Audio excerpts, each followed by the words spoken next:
The premise of my work is to demonstrate the ancient empire of Europe, whose epicenter was Italy, was erroneously described as Roman by modern historians, but it was actually Etrusco-Phoenician, or in other words, Celtic.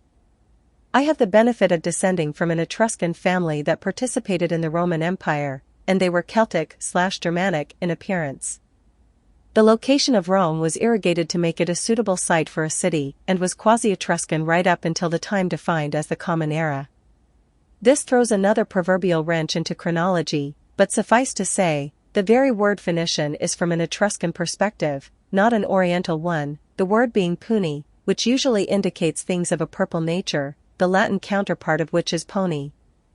This became the Latin word for the Phoenicians, or the purple ones, the Irish version of which is Feni on account of the P to F interchange, i.e., pisc, Latin, and fish, English, being philologically identical. The Phoenician language is referred to as Punic, but this is not specific to its origin.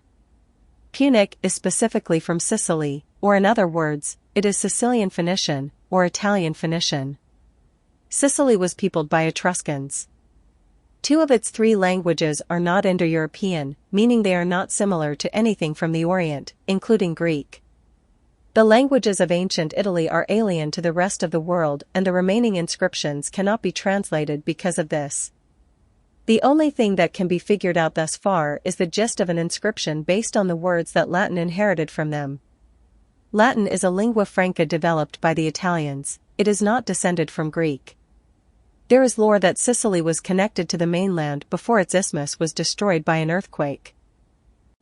The alleged origins of Europeans coming from the Orient causes confusion because people associate Celts and Gauls with northern European cultures, from Britain to Scandinavia, yet their systems of language and alphabets, along with religious symbolism, masonry, navigation, and priestcraft originate in Italy. When I say Italy, it is to help the reader conceptualize the geographic region I reference. The present nation of Italy is a modern construct that wasn't formed till 1861 AD by the Savoy family. According to Wiki, the House of Savoy allegedly descends from Humbert I, Count of Sabaudia, Umberto I Biancamano, 1003 to 1047 or 1048. The interchange of P and B is seen in Sabau and Savoy, but some claim that the name comes from Sapo, a fir tree, and Sapodia, a fir forest, which also shows the interchangeability between the P, B, and V. Recall that the B serves as AV in the Umbrian and Oscan languages. It is not out the realm of possibility that Sabaudia, or Savoy, is from the Sabines, but the Samnites were allegedly called Safinius by the Oscans, and Safin is philologically Sabine, which may connect them to the Samnites. One of the tribes of the Samnites were called the Herpini, or the Wolf people, which could also be people of the wolf, which I suspect is the Etruscan Aplu, or Ida, Suri. This archetype is their winter solar deity, when they reckoned the year. It is the same as Lycian Apollo. I maintain that Apollo is from Aplu, and the Etruscans did not borrow it from the Greeks. Apollon, spelled Apollyon in the Bible, is Abaddon, which means Father Lord, Abaddon, or Father Most High, Apielion. But given that the Latin word for wolf is lupus, the root of which is lu, I suspect Aplu means Father Wolf, or Wolf Father, the sun in winter, and Lycian Apollo is borrowed from Italy, it didn't originate in Greece. The Greek word for wolf is Lycos, which is why they can't use Aplu in the same context and need to signify Apollo with the word Lycian or Lycius, a Latinization of pi lambda lambda omega nu lambda kappa epsilon iota omicron, Apollon Lykios. On the third Greek coin, you'll see the letters arch, which looks like alpha Rhoci in Greek. Archi means head. The con is claimed to signify the Macedonian king Archelaus, which looks like Rhoci lambda alpha omicron. If you remove the Greek termination omicron, then it is Archela, which is similar to Hercule, the Etruscan way of writing Hercules, without its aspirate, which would be Urkel or Urchel, as well as Achel, the Etruscan way of writing Achilles.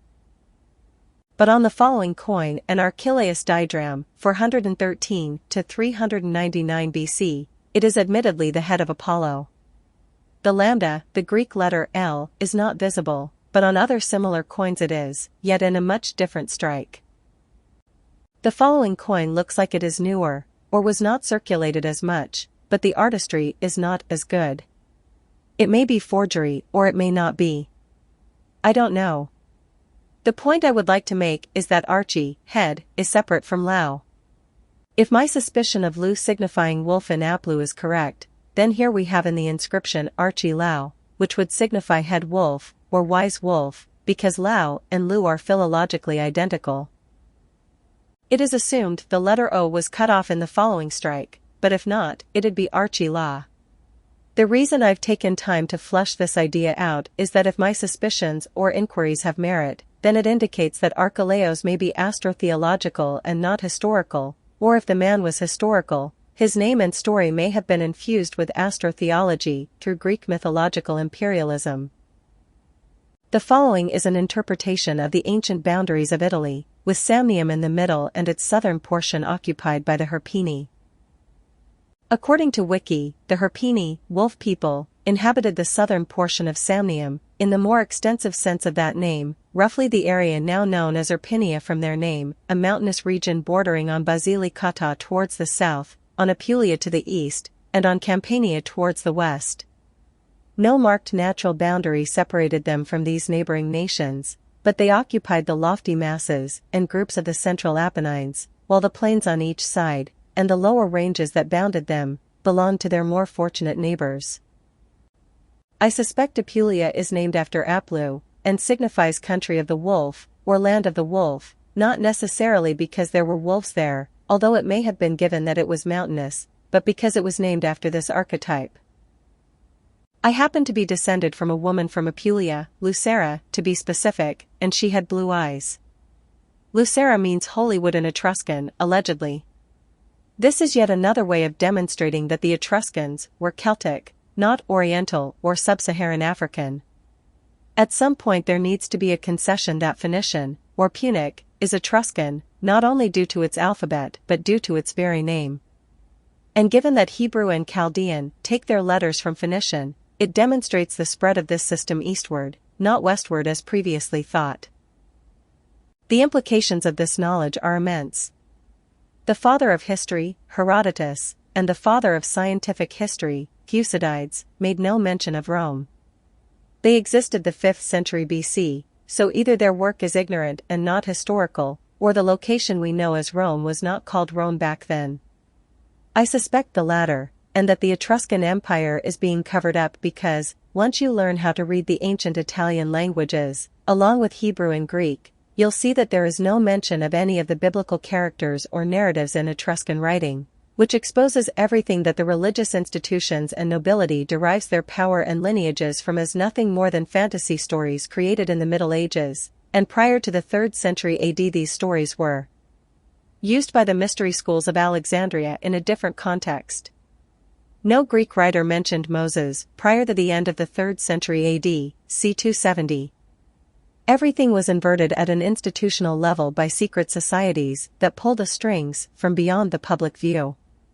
Even now, low-level people of these organizations are getting exposed for their deviant behavior. They control everything from the education systems, industries, the media, government, militaries, etc. Are there factions within all of these systems? Of course.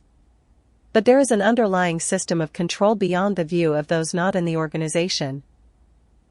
I cited Polybius in The Real Universal Empire to give the reader insight on the limits of the known European civilized world around the end of the 3rd to the middle of the 2nd centuries BC.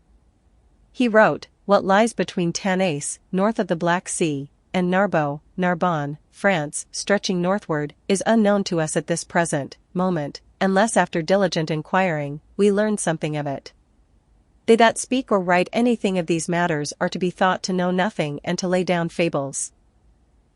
Tanais is the Irish word for lord. There will be mind-blowing connections made on the other side that, if they are not anecdotal, may more properly organize the historical record. We will also cover how land and titles in Gaul were transferred after the decline of the Roman Empire.